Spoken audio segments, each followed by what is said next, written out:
Muito bem, estamos de volta com a terceira e última parte do RB Notícias ao vivo na sua TV Rio Branco, canal 8.1. Só fazendo aqui uma devida correção, quando eu anunciei aqui a presença do meu amigo Paulo, jornalista, que trabalhou aqui também com a gente, cinegrafista, né? Na verdade, ele prestou por algum tempo serviços à deputada Mara Rocha, mas faz tempo que ele não tem mais vínculo, ele está no governo agora. Aliás, as imagens foram feitas por ele. Tá bom, meu amigo Paulo? Corrigido, então, o pequeno equívoco. Ok? Meu amigo Giovanni, eu enviei agora há pouco para você no WhatsApp, eu não sei se você já preparou algumas imagens lá da participação do Dr. Raiz e do Bené do Cavaco no programa do Ratinho. Tá muito bem acompanhado, não tá, Fujiwara? Aí, ó. Muito bem acompanhado. Olha aí. O Dr. Raiz ao lado do Ratinho. O programa vai ao ar amanhã. O programa é ao vivo, mas esse bloco aí, essa entrevista foi gravada, né? Então ele esteve lá. Amanhã teremos o Dr. Raiz preparando uma garrafada em tempo real para você. E sempre com a música do Bené do Cavaco. O Acre estará presente em nível nacional amanhã, Fujiwara. Maravilha. Muito bem. Depois de 2 blocos falando sobre produção, sobre agronegócio, agora é hora de falarmos de outro assunto, não menos importante para a nossa vida, sobretudo para a nossa saúde. Vamos falar da importância do farmacêutico, da farmácia. Farmacêutico, de modo geral, eu digo, para a nossa vida, principalmente agora em tempos de doenças, de pandemia, que nos assustam, que nos deixam intimidados. Robson Fujiwara, empresário de sucesso, está aqui com a gente. E também farmacêutico. Seja bem-vindo. Muito Obrigado, bom dia. Luiz. Eu vou retirar minha máscara Pode aqui, que a gente está em ambiente seguro. A ideia é bom dia, né? 11h51. Bom dia, muito obrigado. É sempre um prazer estar com você aqui nas suas entrevistas. E com muita satisfação, né? A gente prontamente atende. E eu quero deixar já aqui um abraço especial para todos os nossos colegas farmacêuticos. Uma entrevista dedicada a essa profissão, né? Uma entrevista de reconhecimento para todos nós que atuamos nessa linha de frente como profissionais, dia a dia, né, incansavelmente. Não está sendo fácil, mas graças a Deus nós estamos superando a cada dia aí, diminuindo as taxas de contaminação, diminuindo uma série de situações que envolvem a saúde pública como um todo, né? Muito bem. O Edson, por muitos anos, você deve lembrar, as pessoas chegavam a confundir o atendente de farmácia com o farmacêutico. E, na verdade, tinha nada a ver uma coisa com a outra. Graças a uma legislação que avançou, que evoluiu, hoje os donos, os proprietários de farmácia são obrigados a manter lá no estabelecimento um profissional da área devidamente qualificado, formado, capacitado. Qual a importância de tudo isso? Para a geração de empregos, de um modo geral, para o mercado e para a sociedade de um modo geral. Sim, Muniz. Essa lei ela existe desde 1960, né? É uma lei que titula... Então, né, ela não era cumprida aqui, mas já existia. Já existia. Ela titula o farmacêutico como o responsável técnico majoritário de um estabelecimento comercial de medicamentos, né? E é lógico, essa responsabilidade está atribuída a uma série de situações, dentre elas o bem-estar, a saúde como um todo, né? Quando a gente fala de tratamento, de atendimento em específico à saúde. Qual a importância disso? A gente traz com muita seriedade a questão do acompanhamento farmacoterapêutico, né? Sobretudo o resultado da terapia, do medicamento como um todo. Como esse paciente vai ser assistido. Então, o farmacêutico ele tem essa interação, ele tem essa habilidade, esse conhecimento técnico de acompanhar esse paciente e, obviamente, nesse acompanhamento, trazer ele um benefício muito além do esperado, né? Ele pode, em determinado momento, fazer interferência no sentido de interações medicamentosas, de reações adversas, né? E, sobretudo, acompanhar a terapia do paciente dentro de uma evolução clínica. E por falar em evolução, Fujiwara, quais as expectativas de novas tecnologias e a atuação do farmacêutico? Claro, olha, as novas tecnologias estão aí, né? Nós temos vivido aí uma situação pandêmica que exigiu não só o conhecimento técnico, mas o avanço, né, da aplicação das tecnologias. Hoje nós temos aí medicamentos com nanopartículas, né, industrializados de uma forma extraordinária, que chegam em células, alvos que nós chamamos no organismo, né, numa rapidez muito maior que a gente pode imaginar, né? Então, essa disponibilidade, essas tecnologias que hoje estão disponíveis, né, nós atribuímos a uma qualidade de vida muito maior, né, é uma expectativa de vida muito maior e, obviamente, em tirar o paciente da condição de comorbidade, de dificuldade de vida, né, como um todo. E, obviamente, nós, como farmacêuticos, estamos nos especializando cada vez mais. Não só o farmacêutico, mas tantas outras áreas da profissão, né, da saúde. Sim. E é muito relevante do ponto de vista da aplicação. Né, do ponto de vista da aplicação. Por exemplo, hoje nós temos robôs, né, que podem ser manipulados de outros estados, outras cidades, outros países, fazendo interferências cirúrgicas, né? Nós podemos ter configurações de equipamentos que podem ser configurados à distância. Nós temos entregas de medicamentos sendo realizadas por drone, né? Nós temos compra de medicamentos que são assistidos. A gente está em muita discussão ainda a questão do farmacêutico remoto, da medicina remota, né? A gente está discutindo muito isso em Brasília.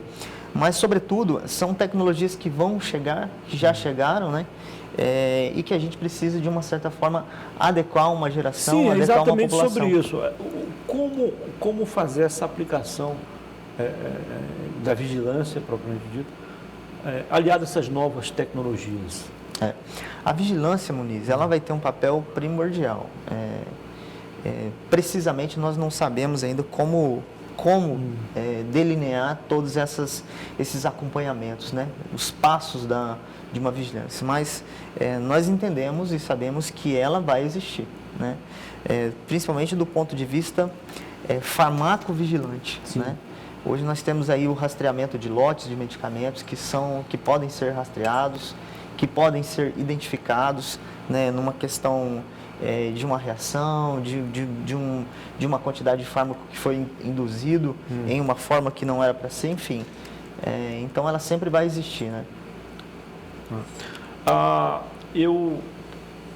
Eu entendo, reconheço a importância dos medicamentos, que a gente chama remédios de farmácia ou remédios de drogarias, mas dou também importância aos remédios naturais. Sem sombra de dúvida. É evidente que a ciência está aí ao nosso favor, a evolução também. Agora, você como farmacêutico sabe que existe há algum tempo já, digamos assim, uma guerrinha entre os farmacêuticos, aqui representado por você, e os médicos. Os médicos, evidentemente, entendem muito mais de doença do que de remédio. Mas por uma questão de reserva de mercado, acaba acontecendo essa guerrinha entre essas duas categorias fundamentais para a nossa sobrevivência. Como é que você vê tudo isso? Até onde quando isso vai parar, até onde vamos chegar? Olha, respeitosamente, né, a gente reconhece o profissional médico de uma forma muito carinhosa, né? Sobretudo nós da farmácia. Eu quero desmistificar um pouco, né? A gente sempre fala que existe uma guerrinha, mas na verdade existe uma parceria em tudo isso, né? Porque o foco, na verdade, é contemplar o paciente como um todo, né? O foco é o paciente, é o resultado que a gente quer dar para aquele paciente, como terapia, como diagnóstico, enfim, nós somos, acredito, né? Agora, quando eu falei a guerrinha, na verdade, não é entre os profissionais, mas entre algumas instituições, mas de forma respeitosa. Claro. Mas cada um defendendo Não, eu entendi a sua lado, pergunta, mas concluindo, né, o meu raciocínio. Nós somos, assim, um braço, né, muito favorável à medicina. Na farmácia como um todo, eu sempre costumo dizer que é a porta de entrada para o desenvolvimento de pesquisa, né, para as novas tecnologias principalmente. E estamos, né, na luta cotidiana, constante, em somar, né? Como eu te disse, o nosso foco é trazer um resultado pro paciente e fazer com que esse paciente seja assistido de uma forma contemplada, né? Como um todo, a qualquer tempo de uma clínica que ele possa estar submetido. Defender a fitoterapia, isso, na sua opinião, não é negar a ciência, não é negar o tratamento tradicional ou mais moderno. É isso? Não, a fitoterapia, o medicamento fitoterápico e o medicamento alopático, que nós chamamos, Sim. que é o industrializado, Sim. eles, não que eles sejam diferentes, todos vão chegar num único resultado, que é o tratamento. O que difere isso é a forma de produção e de extração desse fármaco, né? Um medicamento alopático, nós temos aí processos industriais envolvidos. O fitoterápico, ele é mais natural. A gente pode tratar disso como... Tanto que a fitoterapia ainda, para muitos, não é tratada como uma ciência, sim como uma técnica. Como uma terapia alternativa, Sim, né? sim. Uma terapia alternativa. Assim como a homeopatia também, Sim. né? Mas ela resolve. A própria indústria farmacêutica, o próprio Conselho Federal, né, de Farmácia reconhece a fitoterapia como uma medicina alternativa, Sim. com resultados fantásticos, né? Sobretudo até porque a matéria-prima que nós temos hoje para a industrialização de medicamentos, ela é retirada do próprio vegetal, né? Ela é retirada desses princípios, dessas plantas, Claro. que fazem, né, os efeitos farmacológicos. E por falar em efeitos, a impressão que nós temos, o Fujihara, me corrija se eu estiver errado, Claro. é que parece que quanto mais eficaz é o medicamento, mais efeitos colaterais ele apresenta. Resolve um problema, cria 2, 3. Não está na hora de as grandes autoridades sanitárias começarem a discutir isso para, se não resolver o problema em sua totalidade, mas pelo menos diminuir em alguns casos? Olha, eu concordo com você em partes, né? Na verdade, assim, a eficácia do medicamento, ela está relacionada a uma dose terapêutica, né? Então, quando se extrapola essa dose, então a gente tem aí realmente efeitos adversos, reações que acabam trazendo complicações. Quando não, neste caso, a gente tem algumas interações. Por exemplo, geralmente antibióticos, né, precisam ser seletos, precisam ser bem selecionados. A não ser que haja uma radicalização geral e, medicamento só lá na clínica, só lá nas unidades de saúde. Ninguém vai administrar medicamento em casa, porque quando isso acontece, normalmente... Na verdade, sim, a gente aconselha, né, e isso é uma luta cotidiana com relação aos medicamentos que são prescritos, são vendidos Pois sem é, mesmo receita médica. prescrito, aí na hora lá da administração... Pode, pode. É que, do ponto de vista orgânico, Muniz, a gente tem reações que, evidentemente, aparecem no decorrer da clínica que fogem, às vezes, do nosso controle, né? Por exemplo, um medicamento que, eventualmente, pode ser bom para você, que traga um resultado numa terapia, para mim, pode ser que meu organismo não responda da mesma forma. Aí, nesse caso, aproveitando a sua deixa, nesses casos, a melhor saída seria as chamadas farmácias de manipulação, que aí é um medicamento que, em tese, ele tá muito mais, digamos assim, não é padrão, é específico para cada paciente. Claro. As farmácias de manipulações, elas existem para que uma dose mais adequada possa ser ajustada ao seu tratamento, né? Com a mesma eficácia, com os mesmos critérios de boas práticas, com a mesma eficiência farmacológica e, além do mais, com um custo um pouco mais acessível, né? Porque nós entendemos da seguinte forma: para industrializar, por exemplo, uma matéria-prima que eventualmente vem de fora, né? Que a maioria da nossa matéria-prima, de alguns constituintes de forma, vem de forma, acaba encarecendo para a gente fazer numa totalidade grande. Então, a manipulação, ela vem para diminuir esse custo, diminuir beneficiar o paciente, né, com relação aos custos da terapia, com a mesma eficácia, óbvio. E qual é a sua opinião em relação aos remédios 100% naturais? Olha, a minha opinião pessoal, sou extremamente a favor, né? antes de termos aí classes infinitas de fármacos industrializados, você deve saber muito bem disso, a sua mãe ou a sua avó sempre fez um chazinho ali para você, uma dor de barriga, uma dor de cabeça, uma febre. Ainda hoje eu recorro muito a isso. Ainda hoje, né?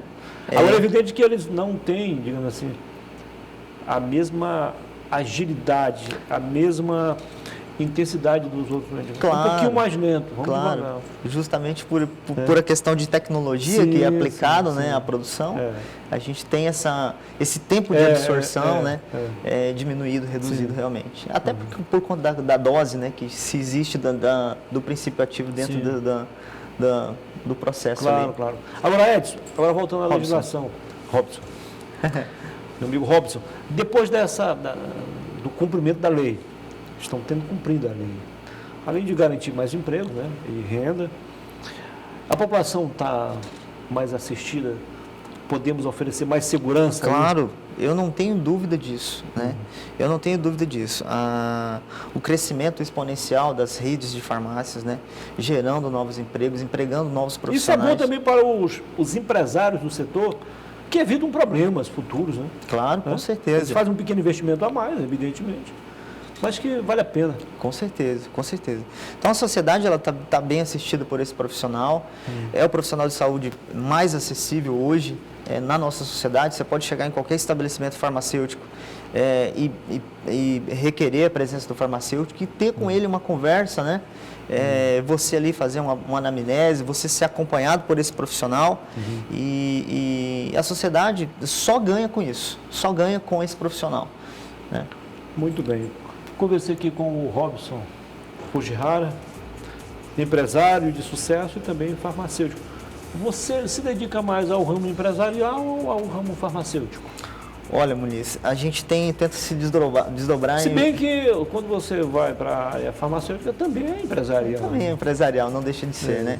A gente se desdobra, eu tenho me dedicado muito à minha profissão, a gente tem ministrado aí aulas em universidades, a gente tem representado a classe farmacêutica tanto no Conselho Regional de Farmácia, né, como em algumas atividades extras aí fora do estado.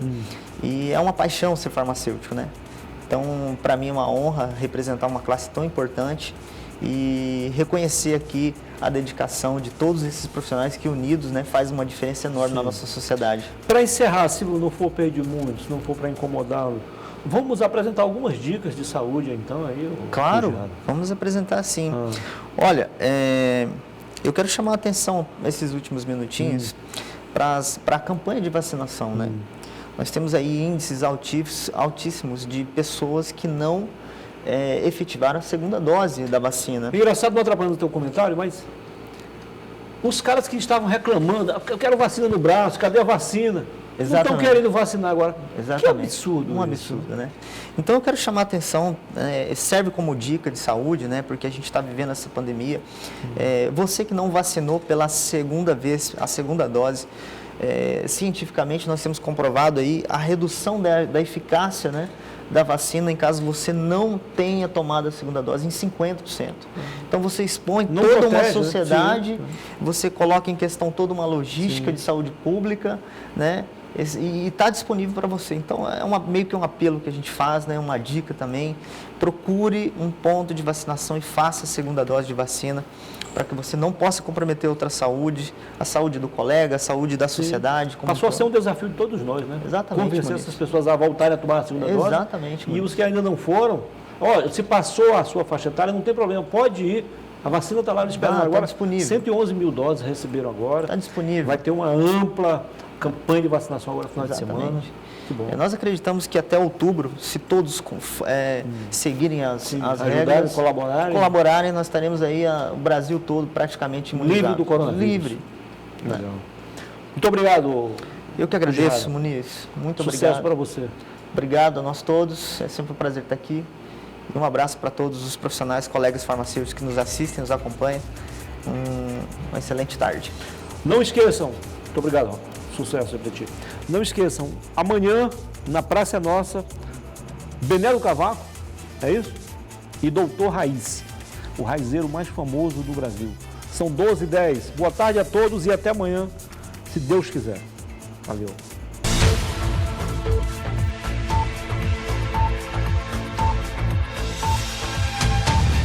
TV Rio Branco, SBT Canal 8. A TV que você vê.